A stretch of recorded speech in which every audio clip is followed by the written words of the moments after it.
Good morning. I'm Lise. I'm the head of the Institute. We're so pleased to welcome everyone to the third day of our global symposium.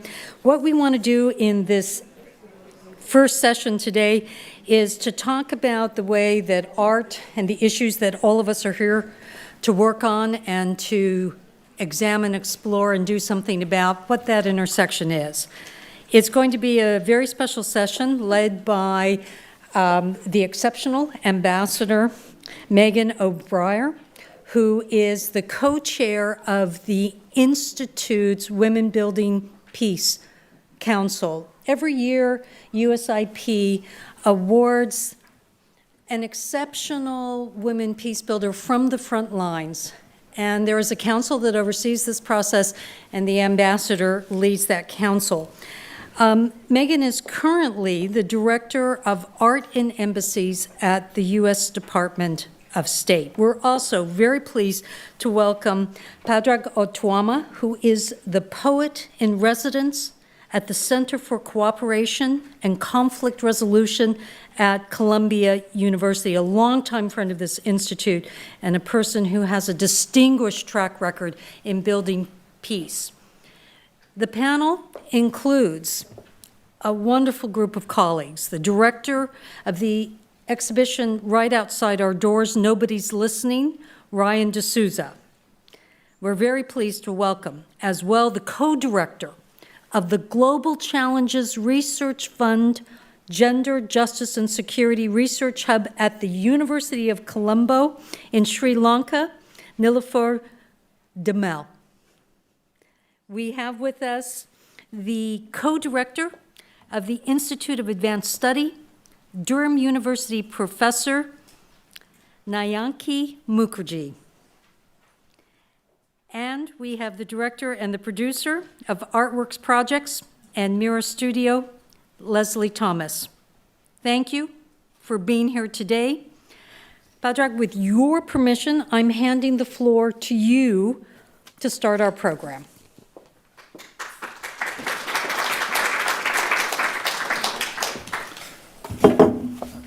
Thank you very much, and it's lovely to be here. Thank you for the invitation and the possibility of being here.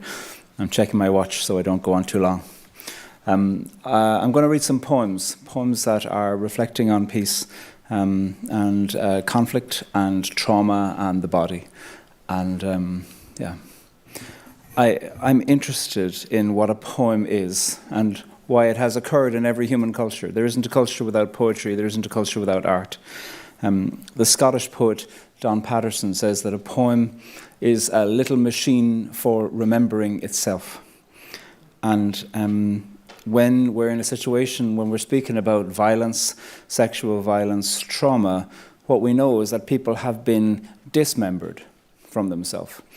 And when you look at the word dismember as the antonym to remember, you're reminded of the etymology of the word member, which speaks about the body.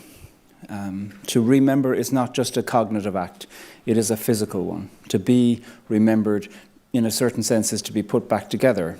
And everyone here knows that violence, sexual violence, trauma, is a thing that takes you apart, that threatens to split, and that, in fact, sometimes does split.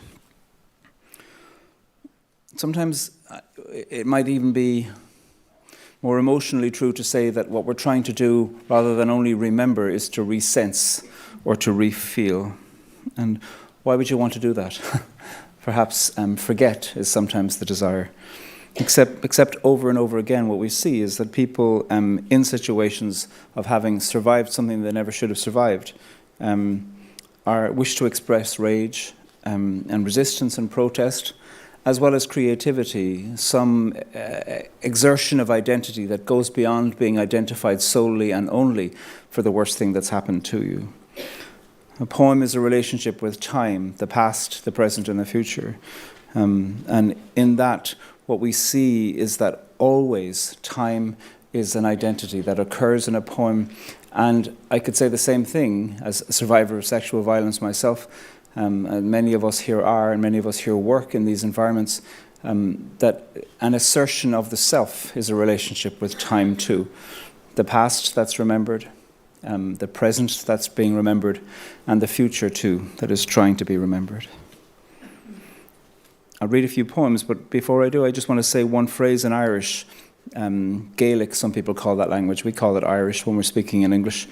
Ska a chéile waras na daoine is a powerful phrase, an old saying, an old proverb, translating as, it is in the shelter of each other that the people live. And one of the things that violence does is to isolate. And one of the things that art does is to seek, not to say we're the same, we're not to express a universal voice, there isn't one, but rather to say that there somehow is a shared shelter that can be found in the emotive language of art, whether that's in visual arts, performative arts, body arts, all kinds of arts. I have a sequence of poems about two victims of trauma, sexual trauma, meeting each other. It's two mythological victims. That mostly these mythological victims will be known to people through world myths.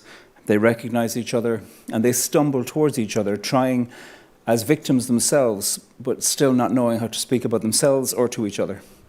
One of the characters is Persephone, who in Greek mythology was abducted by Hades and dragged down into hell, and she's made to live there every winter. When she comes out, spring erupts from hell. And the other character is Jesus of Nazareth, who was dragged, stripped, and probably raped too by Roman soldiers in the Praetorium, a reference that even the Gospels are quiet about and can't quite articulate. These two meet at a gate outside the Garden of Hell, at a gate outside hell. And here's some of their conversation. On the nature of forgetting. She'd seen his wounds. Who couldn't? But she knew she shouldn't ask until he'd settled down a little. So she watched, waited, saw how he always kept his knees a little bent while he was standing, keeping balance on the front part of his feet. Muscles of his ass and thighs a little light, a little tense. He always kept his eyes on the horizon, planning his escape.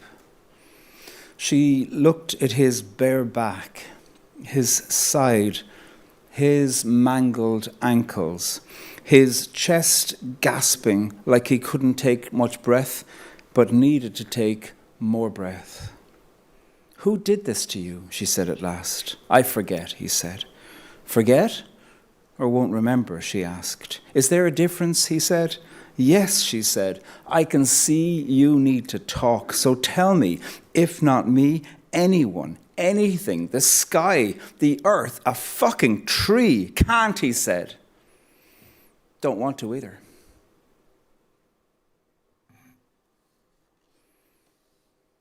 This next poem is called Whomsoever Shall Deny Me, I Shall Also Deny.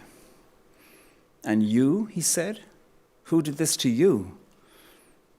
The one who did it said he didn't have a choice, she said. He said nature or an arrow is what made him do this, made him make me this. I reject such fates. I reject that story. That's why I know I can only stay with you a while, though it upsets me. You haven't died enough yet.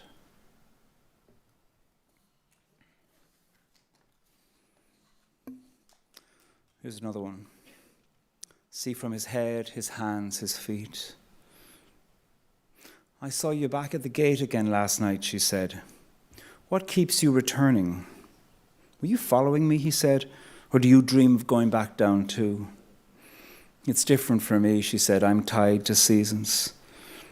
I need to feel, he said. And when I go there, I begin to bleed. My hands, my head, my feet, my back too, a little. I don't know why, but my blood appeases me. Don't judge me. Sometimes I doubt I ever went there, got out from there. I question everything that came before. So this helps. It makes no sense at all, but it helps.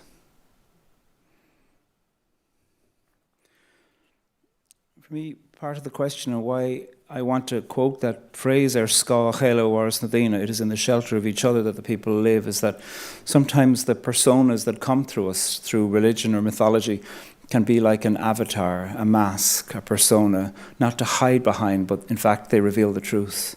They are the apocalypse that lifts the veil, that says something true. And these world myths have come to us for the purpose of engagement. And through the art of mythological making and then the art of mythological remaking, what we can often find is that there is an old story wishing to be told again and again and again because it is so necessary. And the arts in this context have been prowling around the topics to do with violence and recovery from violence and the cessation of violence for as long as there have been arts. So, thank you.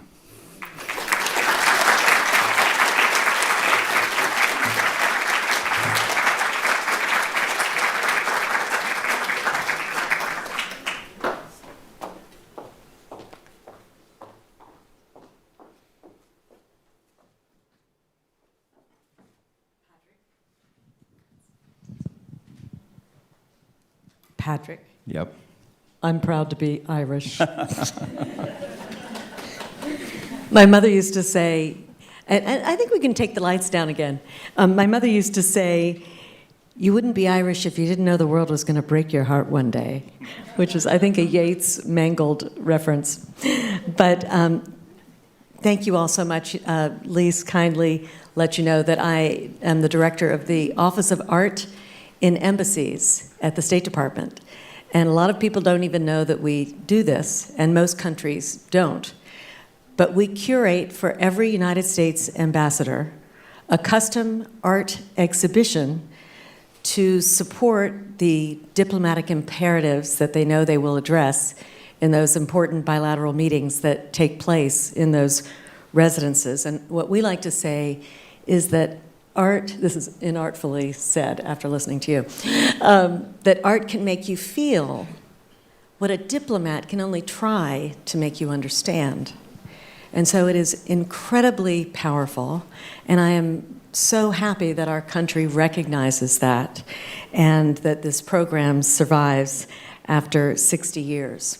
And today, of course, we're talking about art in the context of healing and reconciliation, and that also is apparent as an important aspect of the arts. The Pentagon deploys art to heal our veterans. Studies show that patients that have an artwork in their room recover twice as fast. So doctor orders, get some art if you're in the hospital. When government mental health facilities shut down in California, some very wise artists put together centers called creative growth centers, where people with developmental disabilities and mental illness came, and artists were there to help them create out of their pain and out of their mental state. And the art that they have created is incredible. In fact, it went on an international tour about 15 years ago. It was called the Museum of Everything. And it has now been at the MoMA, at the Smithsonian, and I'm happy to say we just created a collection that we announced a month ago for the State Department. So those artworks will be available to U.S. ambassadors. So today we have amazing panelists that will be looking at how can art help to prevent, address, and ameliorate the result of conflict-related sexual violence. And in a side note, and Leslie and others will be talking more about this later, if we're talking about healing, we need to keep in mind, first, do no harm. And so we'll be looking at some of the very strategic ways we have to think when art is created or any content is created around these issues. And Patrick, your recitation was wonderful. And I know that as we're talking about peace, the Good Friday agreements figure into your illustrious career. Can you tell us a little bit about having the poet at the table? I mean, in what way did you engage with those agreements, and what are your impressions of that sustainable agreement as an artist? I got more involved in the questions to do with peace a little bit after that. I was obviously following along, but I was working as a poet in residence and as a conflict mediator with a lot of different peace organizations in the years after the Good Friday Agreement. One of the things that I think is really important in poetry is the blank space. When you look at a page of poetry, there's a lot that's not said. And that is an indication of a relationship between what can be said and what can't be said, the sayable and the unsayable, and the void, the nothing from which we all came. And one of the things that I think is lasting and powerful in the Good Friday Agreement is that the introduction to it says that the question about peace and the sovereignty of Ireland has been failed by successive British governments and Irish governments, and that it will not be solved by a 4-year term of any government. And therefore, the blank space of saying, to whom do we turn? And what it is that the Good Friday Agreement constitutionally says is that sovereignty of the island of Ireland belongs to the people of Ireland. And the introduction to the peace agreement says, therefore, in a spirit of concord, we commend this agreement to you for voting in a supermajority on both sides of the border. Concord, in a spirit of concord. Spirit, coming from the word spirare, meaning breath, and concord, coming from the word cordia, meaning heart. Breath and heart. That this is political language. And that, I think, is one of the things that, to my mind, is sustaining about that extraordinary and flawed and nonetheless extraordinary agreement.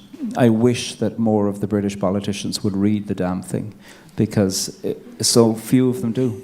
So many of them do not know the peace agreement that their own country has signed up to, and therefore can go ahead and say things that are plainly against the treaty.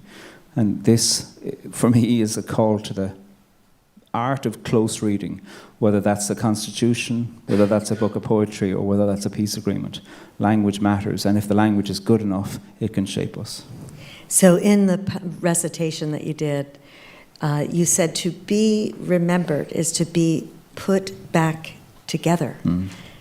And that seems relevant to what you were just saying. And remembering has, and that's sort of what we do with art, is that we're representing something and it comes from a memory. Yeah. I mean, in so many places, conflict has come along with separating people from themselves. Separating your body from yourself through sexual violence, separating your tongue from yourself through colonial violence of taking a language away and forcing people to negotiate for their safety in a language that isn't their first.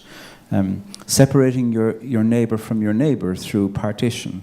These are all items of separation and isolationism on the level of policy and on the level of practice. These are technologies that larger countries have been perfecting for centuries in terms of the way that they go about separating people from people on the level of individual and on the level of community.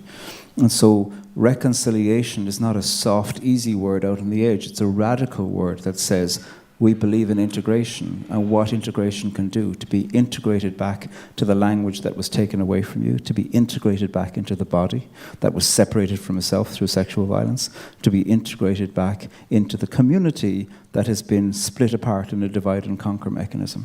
That reconciliation is a radical commitment and not something pretty that comes along later on. It's gritty and painful and complicated and demanding. And in this context, there's the metaphor to the body. To the body. And I think that's perfect for what we're talking about today. And the other line that hit me was, made him make me this, that fractured state. Yeah.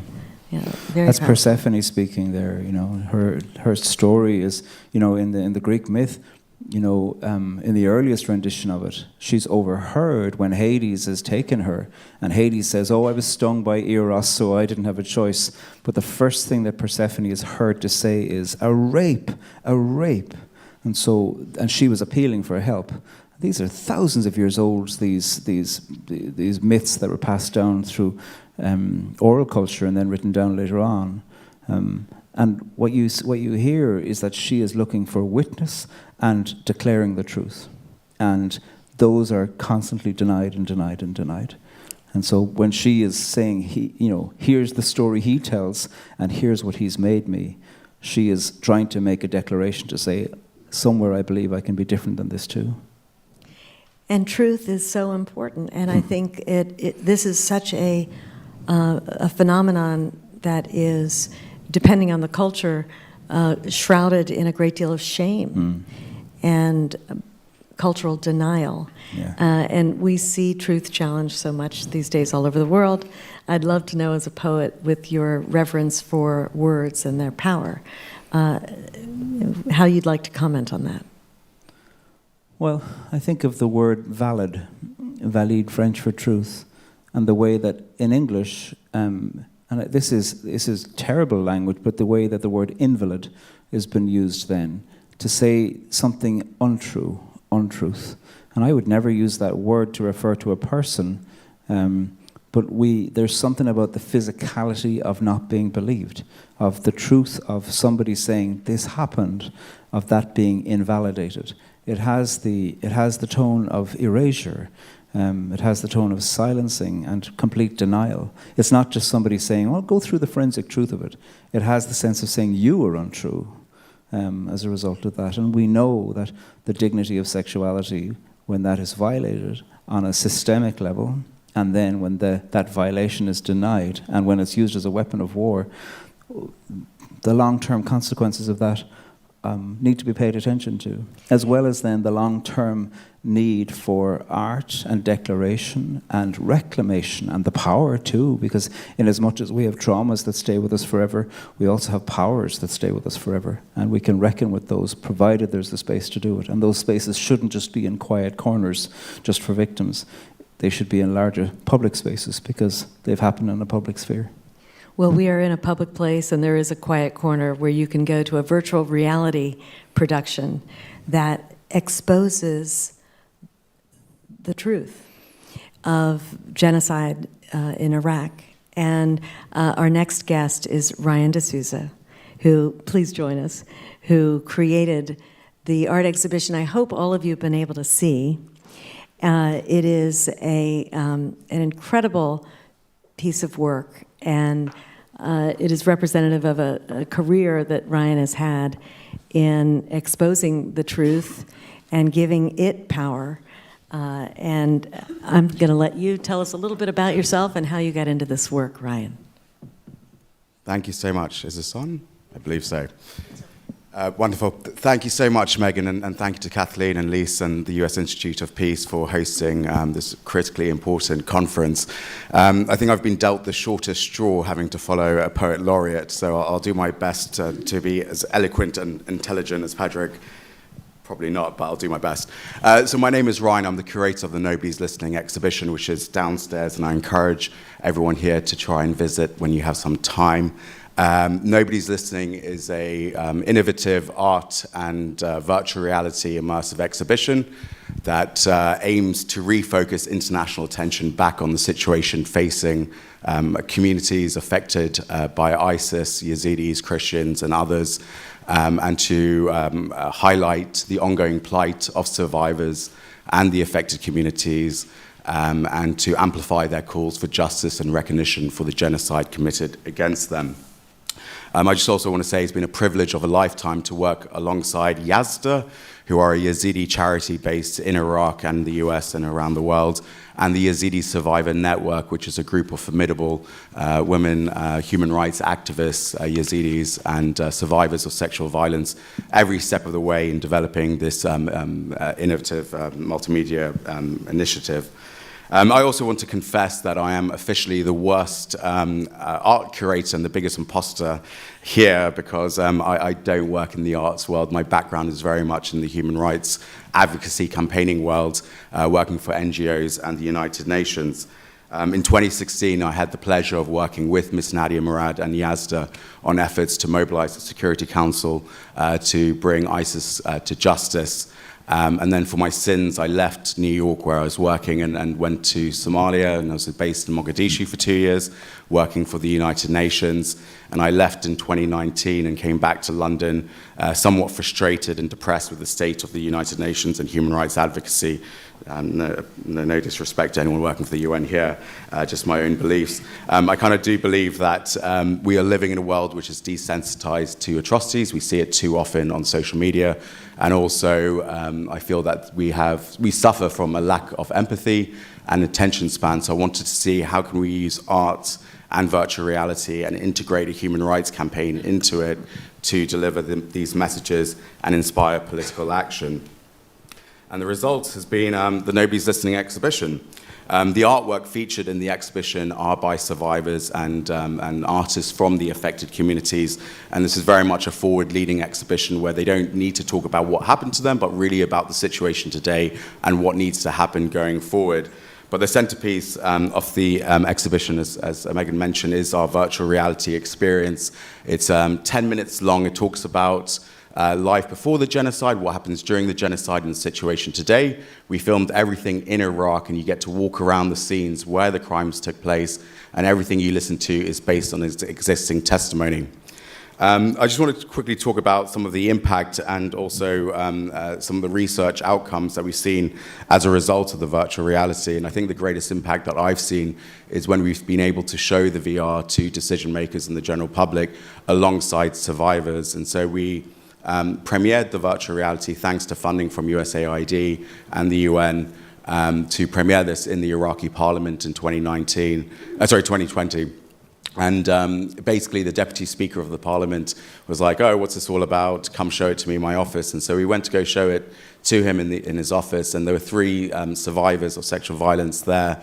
And essentially this politician was chastising them before doing the VR, saying, oh, you women need to be stronger, stop dwelling in the past and look forward to the future, and and all this kind of horrible stuff. And it was wonderful to see the change, the 180-degree change after he did the VR, where he essentially was apologizing to them after feeling what they went through and said he would do more to help them. And so I think that was one of the nicer moments. And actually, very kindly, a survivor did say to me afterwards, it was the first time she felt that she had been listened to. So that was an encouraging moment and one of the inspirations to continue moving this along as much as possible. We've also been able to show the virtual reality with survivors to foreign ministers and other decision makers, and the other outcomes has been governments recognizing the genocide, support and funding being given to provide mental health support for survivors, and also one foreign minister actually visited Iraq to meet with the survivors in the refugee camp. And I don't think it's only because of the VR. It's a combination of showing the VR and creating that level of empathy and being able to do it with the survivors who then can talk about their situation and engage the decision makers in a more engaged manner. In terms of research, USAID also provided funding for a research project which was led by Professor Rosin Mohammed Amin from the Polytechnic University of Soleimani in Iraq. Her team showed the VR to over 120 participants in 5 cities across Iraq, and the key outcomes were 70.8% of the 120 respondents indicated that the experience changed their previous knowledge and impressions about the Yazidis, and 92.2% of participants highlighted the need for justice for the Yazidi cause as well. We're also working with King's College London and the UK Defence Academy on a separate research project to see how we can use this type of virtual reality experience to train military personnel on civilian protection issues as well. So that's ongoing right now, and so we'll see what happens. Given the level of expertise in this room, I very much encourage you all to try the virtual reality experience, and we'd be very grateful for your feedback as well. Thank you very much. Thank you. I'm sure many of them, having been here the last couple of days, have experienced it. What surprised me was that you did a tour across Iraq, and I'd love to hear a little bit more about that. You talked about how the officials reacted to it. I'd love to hear how the people reacted to it. Yeah, no, it was an interesting one. We took a demo of the VR to Iraq, and it was interesting. There was a Christian priest who I showed it to, whose village was occupied by ISIS, and he suffered as well. And he said, when he did the VR, he said, like, I had no idea the Yazidis suffered like this. And so it's interesting that, that people who have all suffered still kind of view their own trauma from their narrow prisms. Again, everyone has suffered in Iraq. But the specific crimes that took place to the Yazidis still haven't been fully recognized and understood by their neighbors as well. And so when we showed the VR, we also took it to the University of Baghdad, and again, it was interesting there, the number of people who responded. These are students, PhD students, saying we had no idea this is what happened to the Yazidis, or we didn't know this is, learned more about their religion or culture. So it was interesting in that respect. And the reason for doing the research project was I actually took it after showing it to that priest, took it to the US consulate in Erbil, and they were like, this is great, we should show, we'll give you funding to take it to schools, universities. And I said, before we do that, we need to figure out what is the impact of this, because it's such a new tool. And so that's why we funded the research project. And what were the findings? The findings were, the vast majority of participants, nearly all of them, were saying that that they learned more about the Yazidis, that they didn't know that much, and learned more about what happened to the victims of sexual violence, the need for justice, for recognition, the need to use such tools to counter extremism. But unfortunately, we didn't get the full funding to try and see what is the sustained change. So I think after doing the VR, a lot of people will say straight away, oh my God, that's terrible. But what we would have loved to have seen is after 6 months, what is the sustained change in behavior? So there's a big conversation going on internationally about what technology has done to the truth, and concerns about disinformation. And here we have technology basically laying out the truth in an undeniable way. Tell me what you think about all of the conversation around the use of technology, and maybe other ways we could use technology to lift up the truth, the valid. You're speaking to someone who rarely uses social media, so I don't know too much about how technology can be used in a way of countering disinformation. But what we've done with our experience and what we've tried to do through the art and the exhibition is just to amplify the calls that are already existing. So everything you listen to in the virtual reality is testimony that we collected from the public domain. And so these are the voices and stories of the survivors that we just want to amplify, rather than, having anything which could be construed as distorting the truth. Right. And was there any pushback that you would trigger people, or that, when people say, oh, we didn't know, was it that they didn't know, or that they didn't really want to accept that such a thing had happened? There's so many layers to not knowing. Yeah, it's a strange one. I think the VR experience had kind of surpassed my expectations. I think the beauty of using this technology is the ability to go to places that you wouldn't normally be able to access for security purposes or otherwise, and have a level of empathy by feeling to be in the shoes of the person that's speaking. And so again, it kind of surpassed what we thought would happen. But yeah, there were a number of considerations that we needed to take into account, which is, for instance, the risk of re-traumatization or triggering of people. And so it was wonderful, the number of human rights lawyers, activists, and psychologists who came in to help us, pro bono, to help us kind of develop the tools so that we can make sure that we're not doing any harm. Right. And you can't really let that pain stop you from putting things back together and creating a solution. No, not so it's quite tricky. No, of course, and it's still a work in progress to see how we can continue to finesse and develop these tools. And so my previous career was in human rights, and my last job was very privileged to work for the US Holocaust Memorial Museum. But now I'm leaving that position, well, I've left that position to pursue using virtual reality as a human rights advocacy tool going forward, which I think hopefully will be an impactful tool to use in our collective assets to advance human rights. Wonderful. Okay, and so from Iraq to Sri Lanka, our next panelist is Nelufa Demir Demel, and she will be joining us. Please come up to the stage. She teaches at the University of Colombo in Sri Lanka, using applied theater to work with survivors in trauma healing. She is a Fulbright scholar and was selected for a MacArthur Foundation grant, very well respected for her work. And Nilufa, you are a great believer in something called collaborative storytelling. What do you mean by that? And tell us a little bit about your work. Thank you. Thank you so much first to USIP for inviting me here and to this very timely set of conversations. I've been very humbled by the expertise and commitment in the room. Collaborative work. So you're going to see a series of images from a project that I led recently for the GCRF Gender Justice and Security Hub. And the hub had 6 overarching themes or streams, and one of it was called Innovative Methodologies. And so the arts-based project seemed to fit very nicely into the objectives of that stream. We worked with severely war-affected Tamil women in Sri Lanka, in eastern Sri Lanka. And for those of you who are not familiar, just to say that there was a 26-year war on in Sri Lanka, fought between the Sri Lanka government security forces and the Liberation Tigers of Tamil Eelam over the foundation of a separate Tamil state.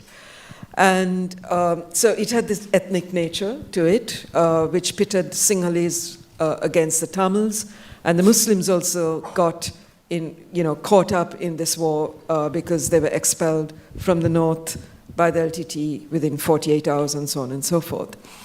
So it is a very polarized society that I come from, and where in fact there have been some quasi implementation of various sort of demands for justice in terms of commissions and so on and so forth, but not really a meaningful redress.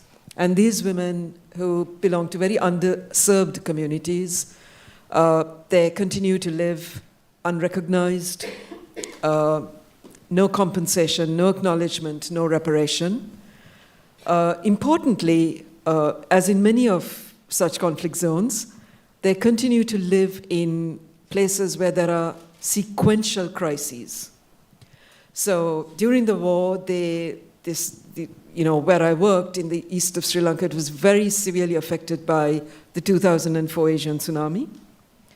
And then more recently, the 2-year intermittent COVID lockdowns, and which then precipitated the financial crash in Sri Lanka last year, leading to its first ever sovereign debt default, which meant no food, shortage of fuel, medicine, and so on and so forth.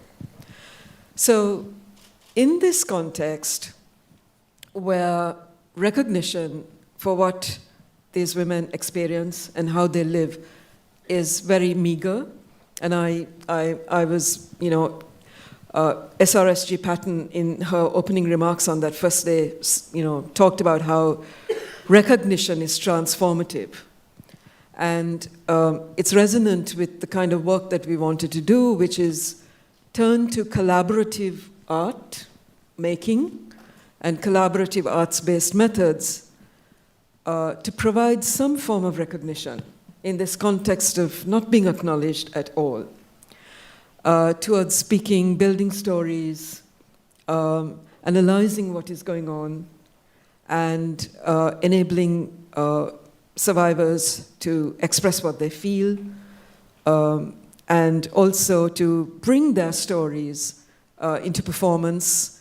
It led to a video installation, and ultimately this film that we're calling a video essay titled Journey.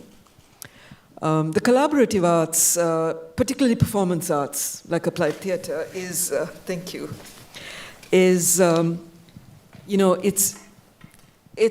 it's the best that I can get to, as a researcher, to a horizontal practice rather than a vertical one, because it's a process, and theater is very somatic.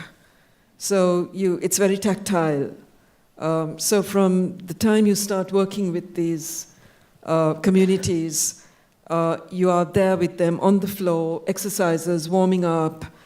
And I think that that allows for a certain kind of trust to be built that may not come as easy, in other methodologies.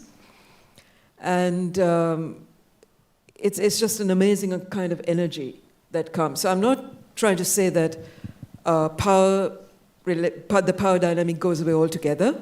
It's there in various ways. It's diffused and it is there.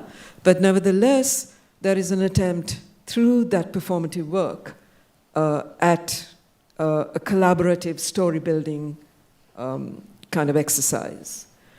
Theatre is also very useful, I think, in that way, because it's about transference. It's about masking. It's about art as artifice. And that allows survivors to talk about what happened to them in the ways they want to. So some talk about it directly, using the tools that we have shared with them through the theatre. Others would, fall back into masking, and that's fine. And so it allows that variety of, it offers a variety of strategies, and it allows the survivor to be much more agentive in picking and choosing how she wants to voice what happened to her. And so for all of these reasons, and I think also the symbolic nature of art helps in, expressing these shared anxieties, because it's not direct. You can, and all of us are cultural actors. We all have resource and recourse to cultural tools of song, dance, ritual, myths, poetry. And all of these can be used. So I just found it a wonderful experience all around. And I'd just like to end by saying I'm a trained literary scholar. So I've been very interested in the arts for a very long time. But they say a literary critic is a frustrated creative writer. So I think that's true. And so when arts-based project, an opportunity like this comes my way, I jump at it. Thank you. Well, your work is so impressive, particularly as you describe the cascading dismantling of the conditions that you were involved in. When you look at Maslow's hierarchy and think, so you're going to come in and try to do reconciliation on a problem that existed before all of this. Quite a challenge. And yet you had faith you could do it, and it did work. Yes, I don't think we went in there saying reconciliation. I think all of us who come from conflict zones are quite wary of that word and what is behind reconciliation. I think we were just trying to give recognition and how we can, tell these stories, how the women want to tell these stories. So it's a cascading, yes, these cascading events, and I think it's the performance arts process allows us to listen because it's long. For instance, this project went on from February 2022 to May 2023. Not continuously, but nevertheless for a year we were meeting them, they were meeting us. But we also use certain kind of filters because our methodology was that we had a core group of women who were very severely affected, including CRS survivors. And we used theatre artists from the area itself who knew these people, who came from the community, who were also of the same ethnic community, to act as facilitators. So the strategy we used was called playback theatre, where you work in fragments. It's an advantage. You come up with a story or a fragment of a story, which then gets reinterpreted by the theatre artist. And that process was really allowed the women to gift their stories. In fact, on day 2, one of the women came and said, "Now this is your story." And it was an amazing kind of generosity. There was no possessiveness about that story. Once they understood that they had been listened to, they were very happy for other people to take it on, interpret it in performance, so that it takes on a life of its own. And I found that one of the most wonderful things that happened through this process. You talked about 2 different approaches that were taken, and as you describe how sort of individualized this was, it makes perfect sense. Can you give us an example of somebody who chose to do it with a masking approach, and maybe give us a little synopsis of just one little story? Right. So the masking approach was there was a participant who had lost a limb. And in the playback, the theater facilitator just used, many Tamil women wear anklets, and they're very musical, they're very much about Tamil femininity. And she just put on a pair of anklets and just went. And, what's wonderful about performance is it says so much with so little. So there was no direct storytelling of what had happened, but just that gesture told you everything you wanted to know about what it is to be disabled in war for a woman. So that happened. The direct method was where they would actually describe, so recalling memory, the more quotidian of what happened every day, but that is also very theatrical, because when you recall memory, it's about what happened that day, where you were, what you were wearing, what you ate, how you moved. And that's very much about performance too. So I think both these roots can come together. Okay. What was this like for the audience?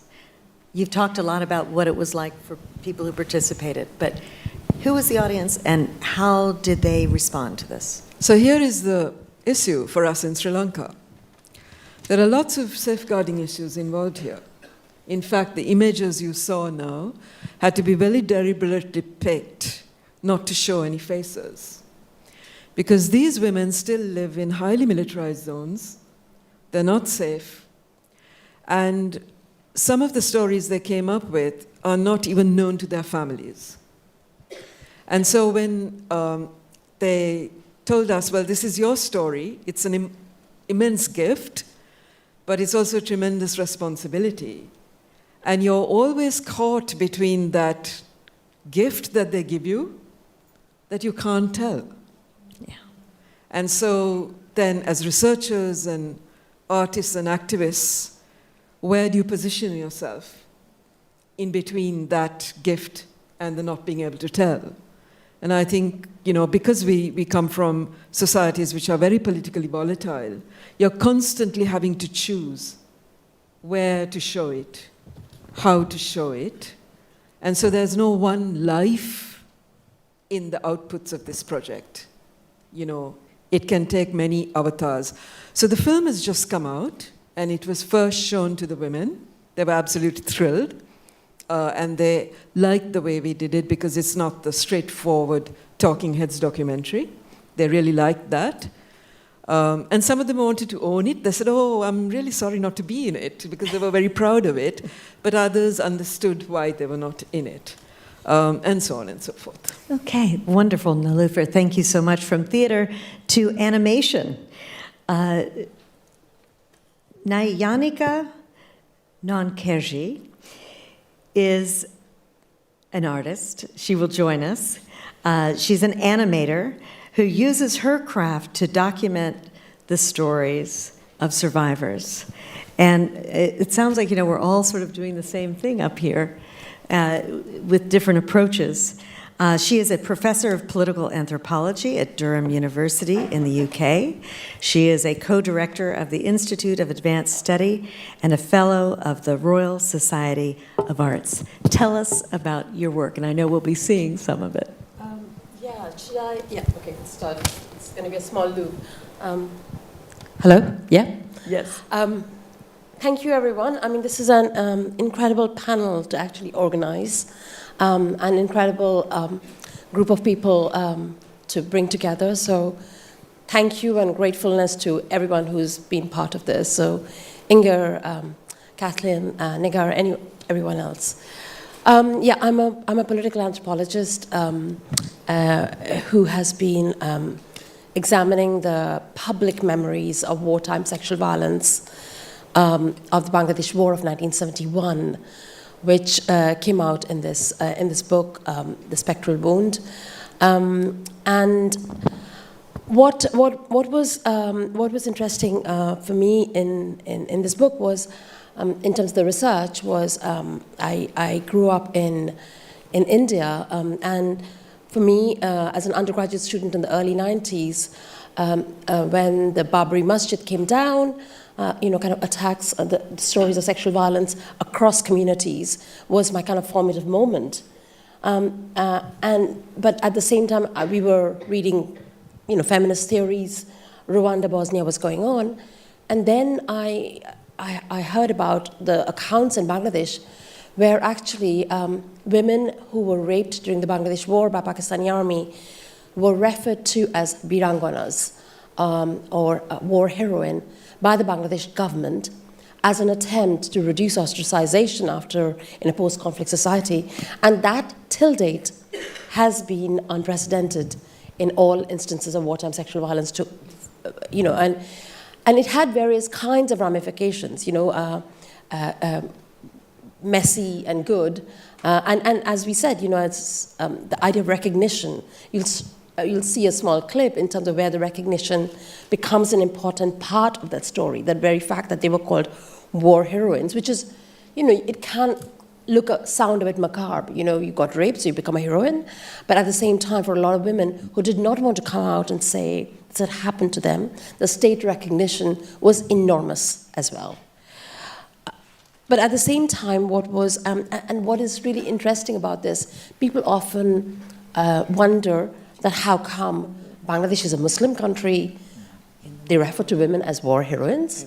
And so because there's a whole, and this is something we've been discussing about as well, the ways in which shame, honor, stigma, silence are bandied about in kind of homogeneous ways actually doesn't tell us how stigma works, or in what ways in which stigma works. So coming from these accounts, what became important in the book for me to find out is that the women, many of the survivors I worked with would say they were coming out in the public and talking about what had happened to them. And they would say this phrase called Mala Itihash, Chorom Itihash, which means a lot of history, a severe history. And to this, they're referring to the testimonial process. What happened to them during the war, yes, but at the same time, the very transgressive ways in which their testimonies were recorded became a second set of injurious process of, they were like refusing to talk about what happened to them in 71. And in fact, I never asked them what happened to you. All they wanted to talk about is how their testimonies were appropriated and were misused, and with well-intentioned human rights activists and feminists, but it was just the pursuit of testimonies became a very, very problematic way. And this is what the book, in a way, shows. So one of the things that often, that in a way, we show that there is no silence on wartime sexual violence in Bangladesh. There's a public memory. At the same time, the account of the war heroine that exists is that of a horrific narrative. that she can only be thought of in a what I call a horrific sublime, that either she has lost her mental capacity or she's without any kin relations. And yet many of the women I worked with are living with the partners, the husbands they were with when they were raped in 1971. This is over 50 years ago.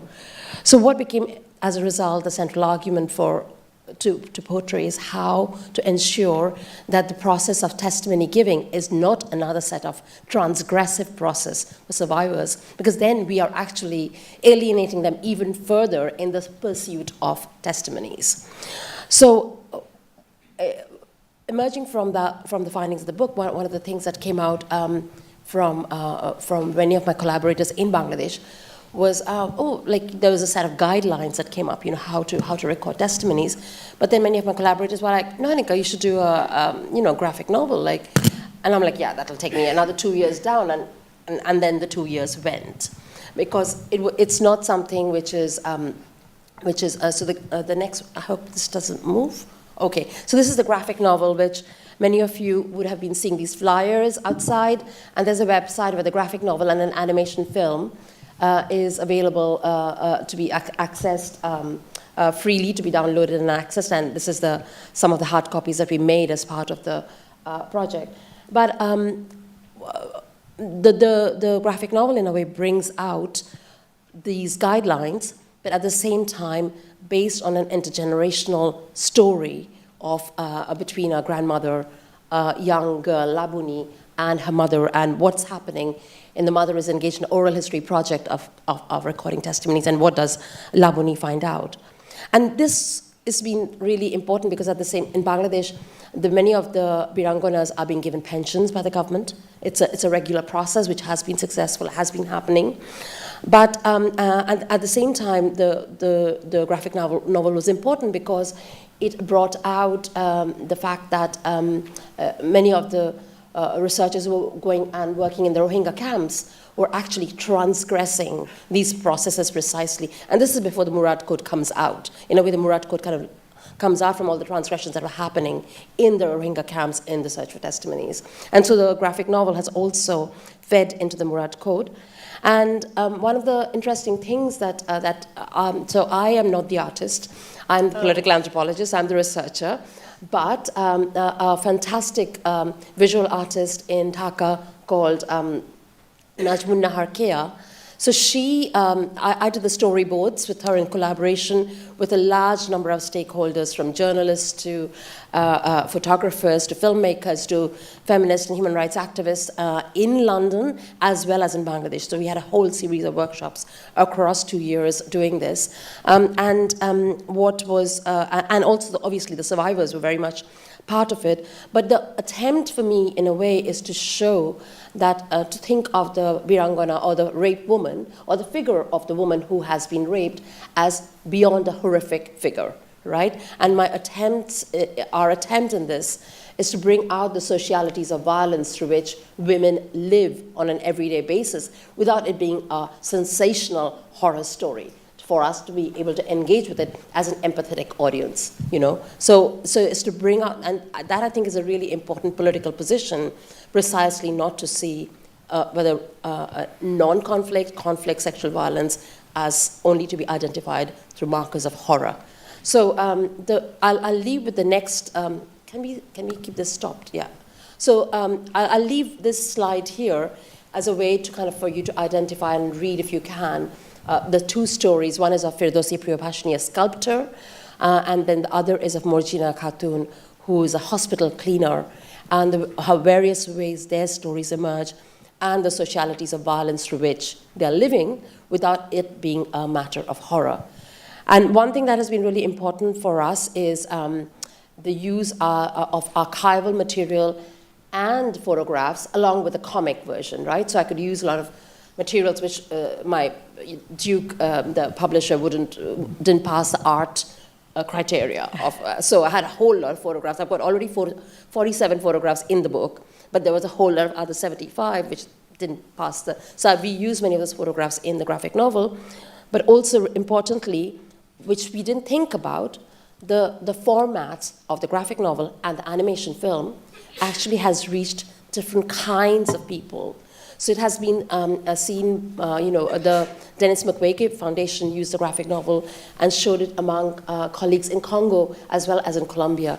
And then it becomes accessible beyond, so we have it in English and Bangla, but the animation film is, it's not some Studio Ghibli or any kind of fancy Persepolis finesse, but we added some music and voiceovers, and basically just moved these slides to make the animation film because there was no money, right? But it generates a different kind of affect and feeling, and precisely if you are not literate, right? So the graphic novel could be for 12 years and above, or among non-academic practitioners, or it's being used for teaching, it's being used by non-academic organizations, but at the same time for 12-year-olds to understand the history of the war, and about the history of sexual violence. But at the same time, the animation film kind of reaches this, kind of the movement of it, reaches further audiences, which the graphic novel, the staticness of the graphic novel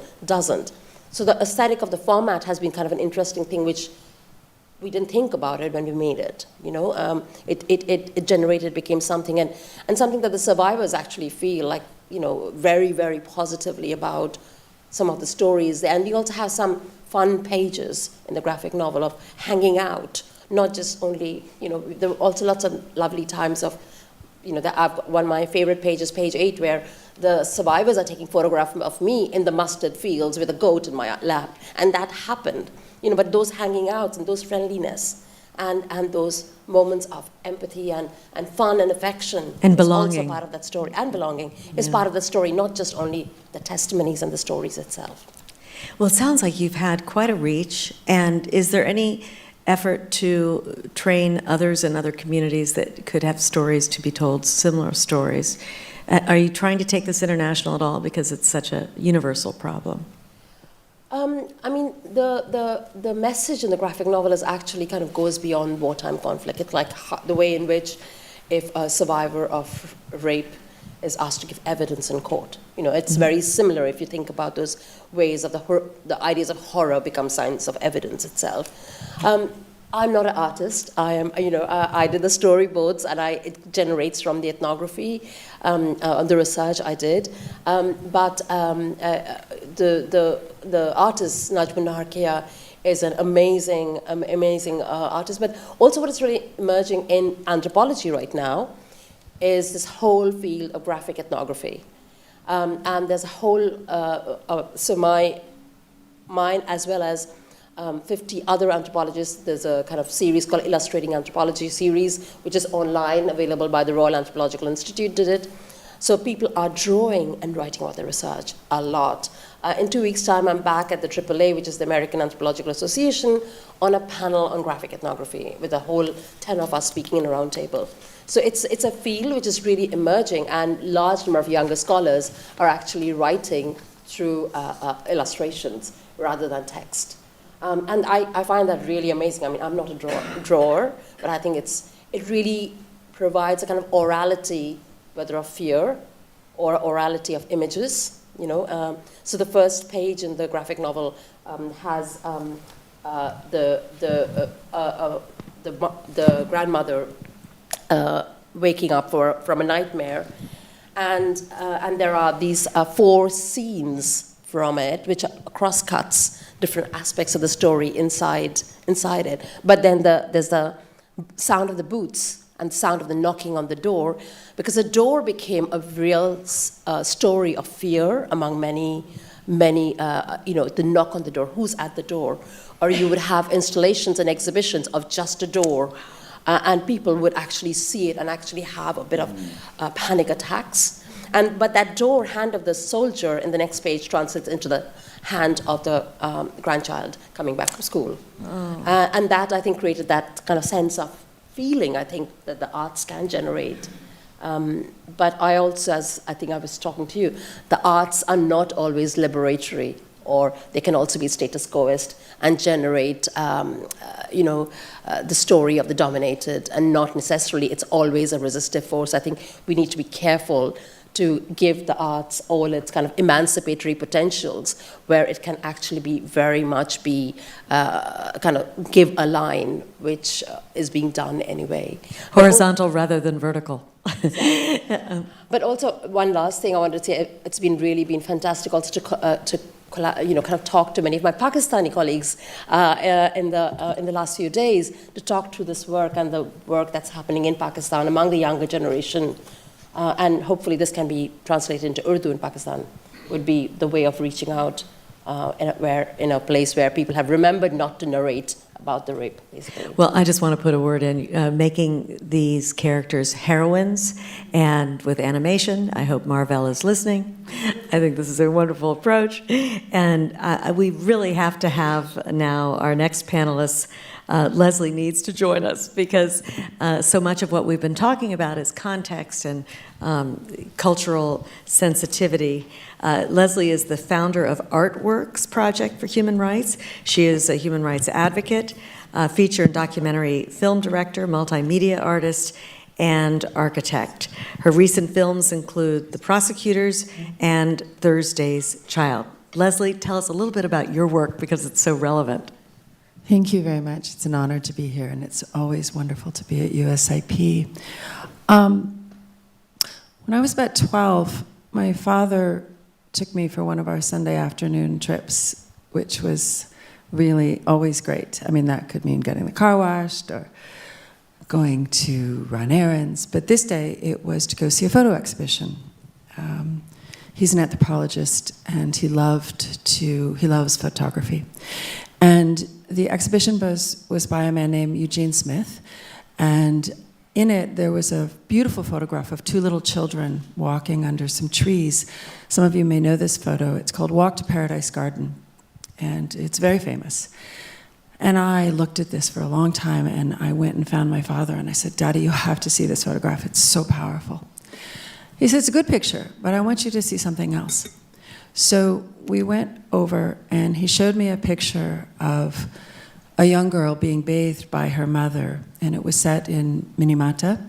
And as some of you may know, this was a town that was destroyed, and there were many, many terrible deaths and much disease because of the company that was polluting the waters. And in collaboration with this young girl's mother, Smith created this beautiful pieta, the mother bathing her child. And that photograph, as explained to me, had a couple of results. Smith was beaten up very badly, ultimately died from his wounds and kind of the aftermath of that years later. But the pollution stopped. The photograph was so powerful, and this child and her mother had allowed the intimacy and the privacy of this very personal moment to go out into the world for decades and decades. And the company was shut down, the pollution ended, and a precedent had been made that one photograph could change the world for many, many people. I will come back to this, but years later the family decided that the daughter had done her service and that the photograph needed to be removed from the public. In an era where the internet is forever and everywhere, this is not possible. So I would ask us all to hold that in our minds when we think about collaborative work and how not to be extractive. Years later, my son, who next week turns 18, had just been born, and I was looking at a photograph of a child in Darfur who had been killed because of his ethnicity. This is a very small child who had had no experiences outside of his immediate family, but someone came and killed him because of who he was, of his essential core, and who his community identified as. And when I saw this photograph, it was in the middle of the night, and I was sleepy and holding my child and trying to figure out how to build a life with a baby. My dinner conversation last night with some colleagues is teaching me that I'm still trying to figure that out. And how do you work and be a mother and lots of other things at the same time? And I was so enraged. This was in the context of Darfur and Sudan, and I was so enraged that I thought perhaps there was something that we could do as a community to end this. This became a project called Darfur, which evolved into projections on the Holocaust Museum and dozens of other buildings around the world.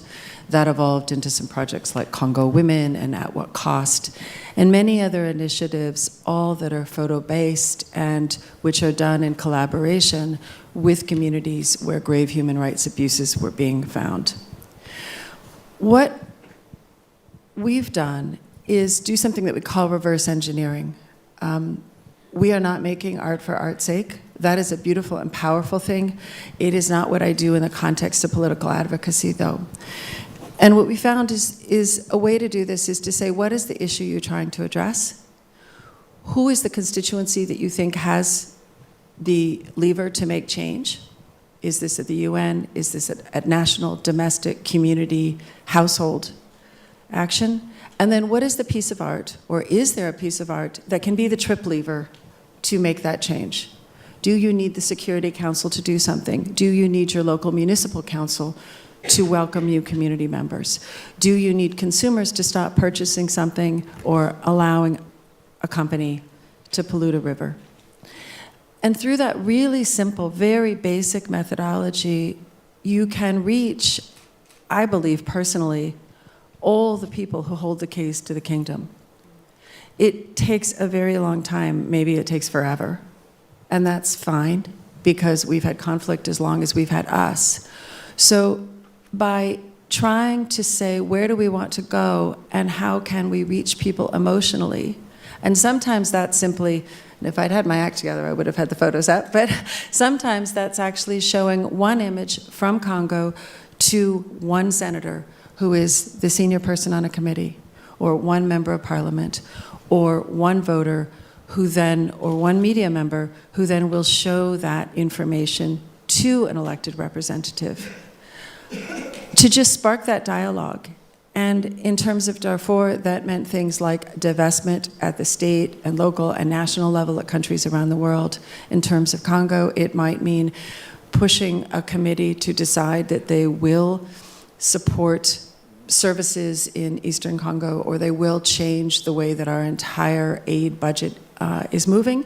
Or it can mean in a community in Germany explaining through local partners that those people who you have just burned out because you were afraid of them, in fact, are just like you, by working with empathetic images that show that all of us are in this together. I am always excited about all of this work. I think that all of it together is something we can do. I would like to close, though, with one small note. In the process of doing this, and in particularly a project that was inspired by the Missing Peace Symposium that I had the pleasure to attend 10 years ago, and in conversations with many people, some of whom were here, but particularly my colleague and friend Kim T. Seelinger, I happened to hear her say that she was taking pictures of the desks of prosecutors. And sometimes the prosecutors didn't have enough staples or paper clips. That really struck in my head. So I very casually said, oh, it's no problem. I have also made films. I will make a film about people who don't have paper clips, and then you can go on and do the research and support prosecution. It is not that simple. And many years later, and many conversations with all kinds of people later, we made a film called The Prosecutors, and we followed national prosecution of conflict-related sexual violence in Bosnia, Congo, and Colombia. After completing that film, and some of you may have seen it, after completing that film, we began a series of roundtables and conversations and endless coffees with photographers and crew members to say, did we do this ethically? Are we working in an extractive manner? How is it that we made the decisions to do the interviews, to work with power, symmetry, and asymmetry, to bring these stories together and out into the world? Did we do it in a way we're proud of? Can we do better? We went in with the best of intentions. Everyone does. Nobody's trying to do this in a terrible, awful way. But you are never the person on the other side of the camera. I was doing interviews for the last couple of days here with an enormous number of people who are secure in their power and agency. But at the end of the day, when you ask the questions and they give the answers, there's a moment there where we kind of sort this out. Is the camera running? What did I say? Does my hair look all right? I don't know, you know. So we ended up in collaboration with FCDO, with Nadine and Kulbasia, and dozens of people creating something called the Media Guidelines. You can find it under coveringcrsv.org. We hope it fits neatly with the Murad Code, with other codes and guidelines. But I would leave it with saying we have more to do on consent. We have work to do on consent. We have work to do on understanding what that means and what the dynamics are. And I think we have to constantly question ourselves as we think about consent and where we can be helpful and where we can be harmful. Well, so that begs the question, can there be a global solution or a global strategy, given there are so many different contexts and cultures? I will defer to others on this, but my own vote is there's not going to be a perfect strategy, but there can be an absolute sustained commitment to questioning. That we need to remove our assumptions, and I mean all of us. Whatever hat you wear, whatever multitude of hats you wear as you come into this conversation, we have to check again at the beginning of each dialogue. Are we doing this in a way that is supportive and non-extractive each time we do this, and relearn over and question ourselves?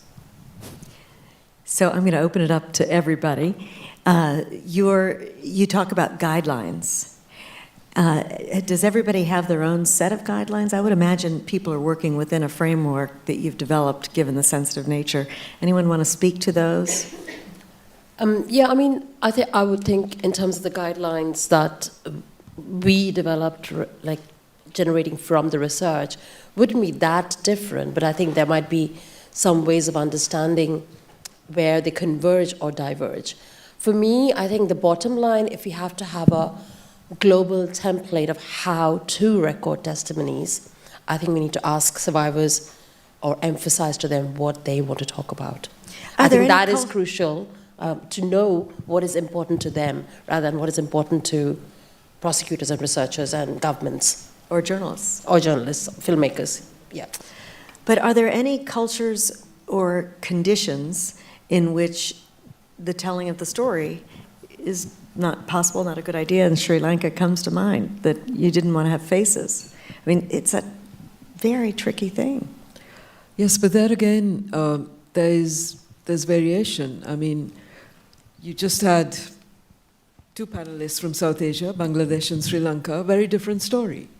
Where in one country the state has taken it on as a story to say about nationalism, and another country, Sri Lanka, where it's denied.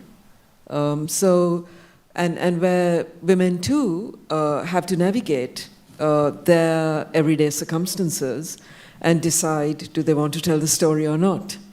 So it's really difficult to come up with a generalized template, and I agree with Nanika that we absolutely have to leave it to them as to what they want to narrate.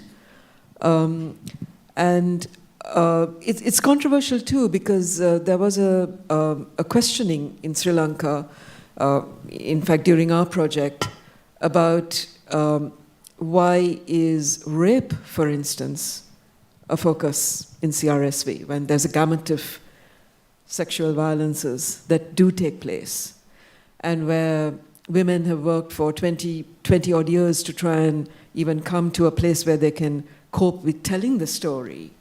Why go back to it? Mm-hmm.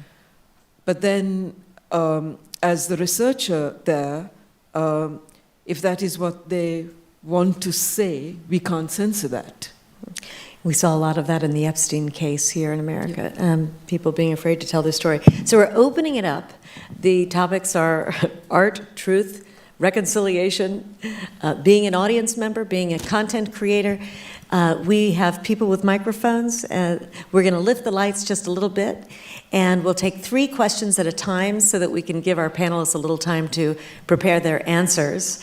But please just raise your hand, and we'll come to you for any questions you may have. We have one right over here, and you will be our first of 3. And please identify who you are and where you come from. Hi, everyone. My name is Louisa. I am from Washington University in St. Louis. Thank you all for your sharing of your projects and your work. As I listened to everyone, I just kept thinking about the intergenerational transmission of trauma and how it's embedded in bodies but manifests as behaviors in parenting and relationships between mother and child, grandmother and grandchild, etc. So what is the role, is there a role of your work in addressing some of these intergenerational harms, whether addressing, ameliorating, disrupting? Thank you. Wonderful. And we have another question. Did I see a hand up over here? Oh, here we go. A hand up. The far left corner. Hello, everyone. Thank you for this opportunity. This is Nimat Ahmadi from Darfur Women Action Group. My question is that in places like Darfur, where sexual violence has been systematically committed for over 20 years, we have seen sometimes like people like to tell their stories because they know that this will create awareness. They also have expectation that there may be accountability or support. And at some point, some women will say it like, we are tired of telling our stories. Every time people come, take our stories, they go, and we don't see them again. So it's really hard. Like, we want people to speak up, and we want them to share their stories, but also, I'm just thinking, like, what we can do while people are waiting for justice or protection. Like, I can assure you 99.9% of women survivors in Darfur have not received medical treatment or access to justice or any sort of support. And so it's very hard to see, so we wanted to know if you have any idea what we can do while people have not gotten any effective response to their plight. Thank you. Great question. And this gentleman here? Sorry. Oh, two of you. I'm just thinking, I'm Mark Summers. I'm a consultant, worked on this field for quite a while.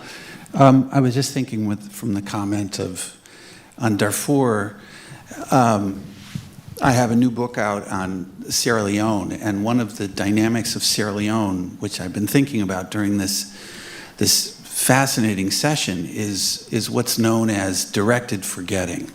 That when people that have gone through the war, quite often in Sierra Leone, you don't talk about the war. You have code names for the war itself and for the immense amount of sexual violence that took place, as well as other acts of atrocity, war crimes during the war. There's this idea of directed forgetting, that if you talk about it, it comes back. And so what you need is economic responses to help people move on in their life. And it's not that you never talk about it, but you would never do it publicly. You would do it much more privately and intimately. And I'm just wondering, with regards to art, how that dynamic takes place with the issue of directed forgetting, because it really is a widespread cultural practice there. Thank you. Okay, directed forgetting. 200 years, and there's an exhaustion on the part of the people telling stories because there are no results when those stories are told, and intergenerational ramifications. Anyone up here want to take any of those on? Okay. Nalufa? I'll actually, if it's all right, I'd like to address the woman about the Darfur context briefly, though I think this applies broadly. I'll speak in my lane, and then I'm going to make one comment a little bit outside of my lane. I think that there is an enormous problem, and I can only speak from the part of the media, filmmakers, journalists, and so forth. I'm not speaking in terms of those taking testimony for legal reasons or other kinds of important documentation, research, humanitarian response.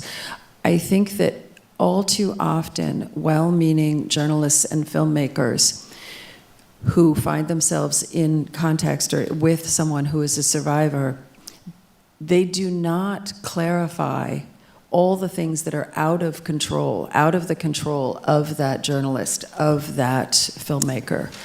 The journalist or filmmaker cannot pay for these services. They cannot promise they will be published. They cannot promise that those images or those stories will make the desired change. They can't control where they go. And even with good intentions, too often people are so anxious to get what they feel is a story that the world needs to hear, or even worse, to give voice to the voiceless, one of just the most unbelievably bullshit statements you can make. They, in a rush to do this, do not explain fully what this information exchange is about.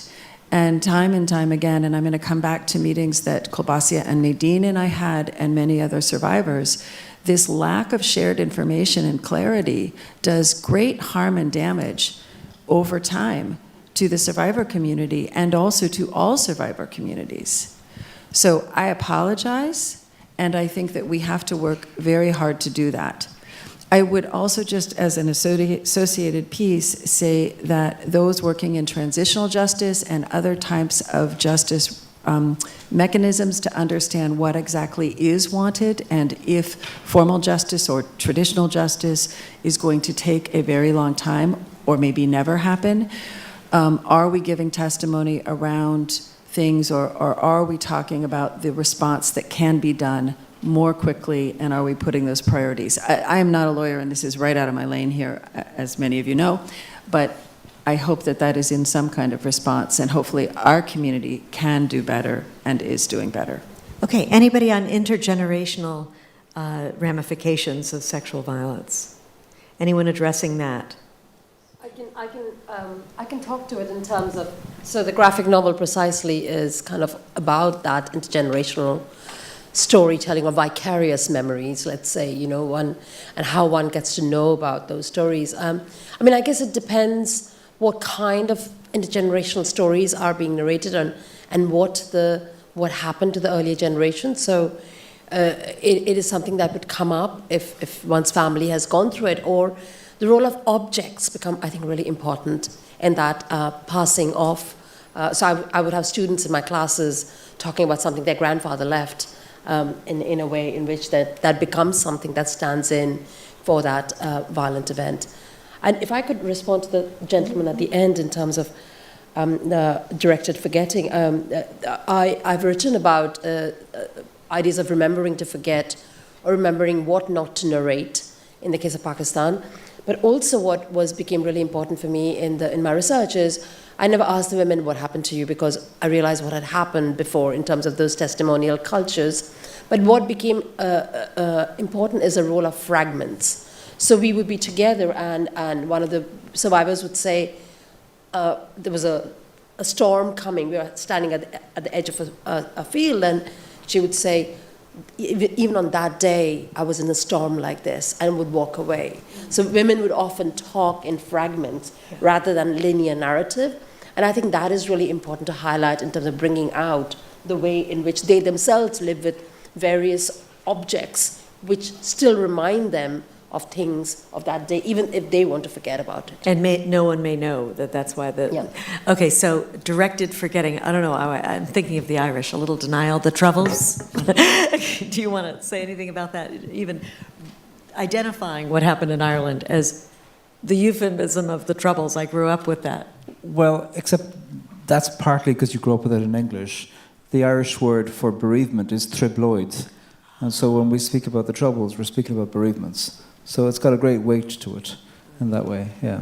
And that is part of the way within which it's the chosen forgetting of the powerful to imagine that the English imagination about what's being called is the full story. And so for me, it is to say, well, the indigenous language actually carries the weight of it. And it's the chosen forgetting of the powerful through the medium of the English language, which was imposed through colonization, that is a way of diminishing the way that we speak about the words that we have. In the Irish corner. Ryan? You want to add something? I can see it in your eyes. No, just as a comment to kind of coming back. It's nothing intelligent. I guess it's more from a place of depression. We called the exhibition "Nobody's Listening" because this is a refrain whilst we were doing the pre-production to the VR and the exhibition. A refrain we heard from the community over and over again in every conversation. This idea of feeling that they're being abandoned and nobody's caring for them. And yet, you know, a lot of the Yazidi activists that I've had the pleasure of working with are, you know, absolutely phenomenal human rights champions after suffering such horrific atrocities. I was in Iraq in August for the 9th anniversary of the genocide, and it's just quite depressing to see the level of fatigue that they're now facing of continuing to champion and call for action, and yet falling on deaf ears. So again, it's not a very intelligent comment because I have nothing really to add to that. But I think it's just the importance of the work that we all have to do, and the role of art as well of documenting what happens, so that, again, finding new ways that they don't need to keep championing or talking about what happened to them, and finding new ways to try and convey the message of what needs to happen. Well, you know, it was 20 years ago that the UN Security Council Resolution 1325, which did have a very big piece of it that was on sexual violence, took hold, we hoped. And are there actions that can be taken? When I heard you talking about, we decide the audience, we come up with the tool, and we deploy the arts like the military might. Has anyone deployed some arts on the UN with, you know I started a Peace Prize with Marcia Carlucci here at the USIP, pegged to 1325, because every year now we give a peace building prize to a woman, just to remind people about those commitments. I think you need to go after them. That needs to be your next audience. What would you think of that? Well, certainly screenings and exhibitions and films and all of those things with the Security Council have been a very important thing to do. SRSG hosted, along with Karim Khan, now the OTP lead, a screening of the prosecutors. And we've done many installations there. And I truly believe that people learn in different ways. So no matter what your role in the world, it may be that you're visual or you're tactile or you're oral or whatever it is. So we need to reach people with stories in a multitude of ways, and one of them will stick.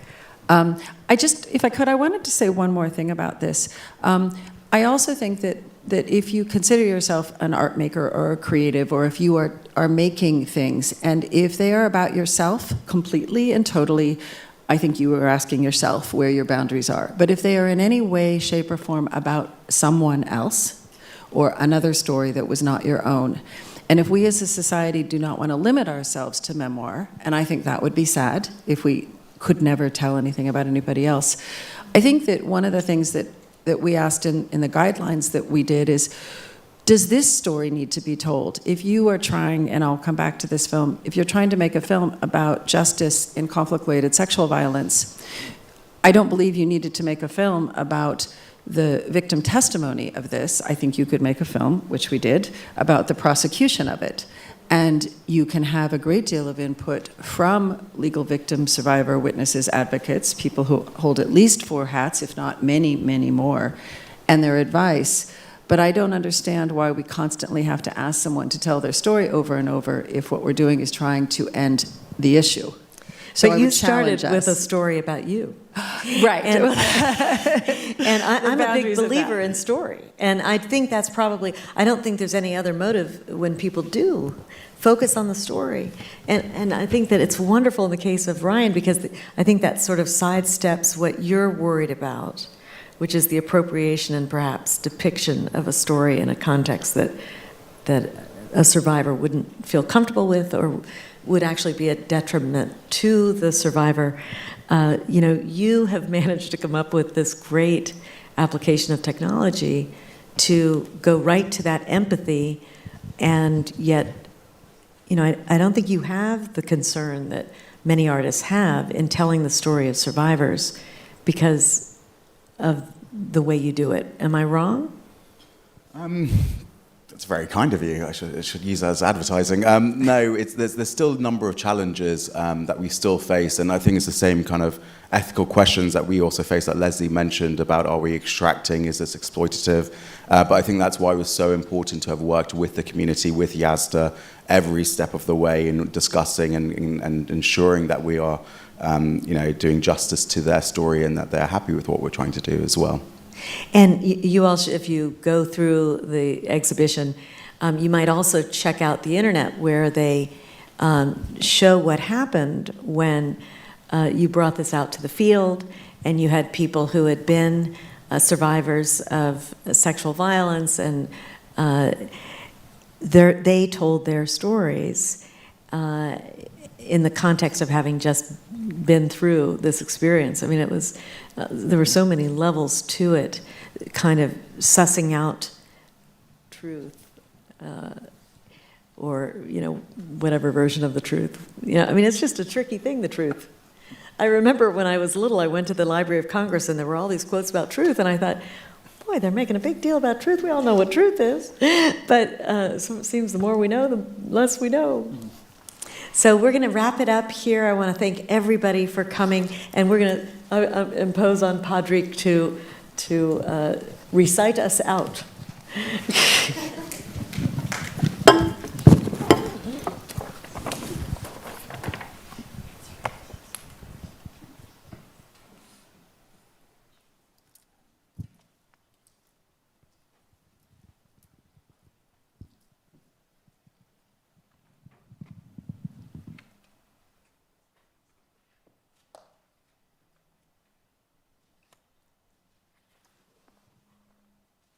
There's so much about power that we've been talking about, and I don't know any conflict where power is equally shared. Power is always an imbalanced thing. So here's a set of postcards from different points of view about power. To the center from the edge. This circle is marked out by the dredges of your justice, and at these edge place ruts we eat the crusts of hope. Must this circle never end? Please, can we make a new shape, shaped a bit like you and shaped like me, shaped like how we think that things might be if things were not the way they've been. And I know that's a dreamer's dream.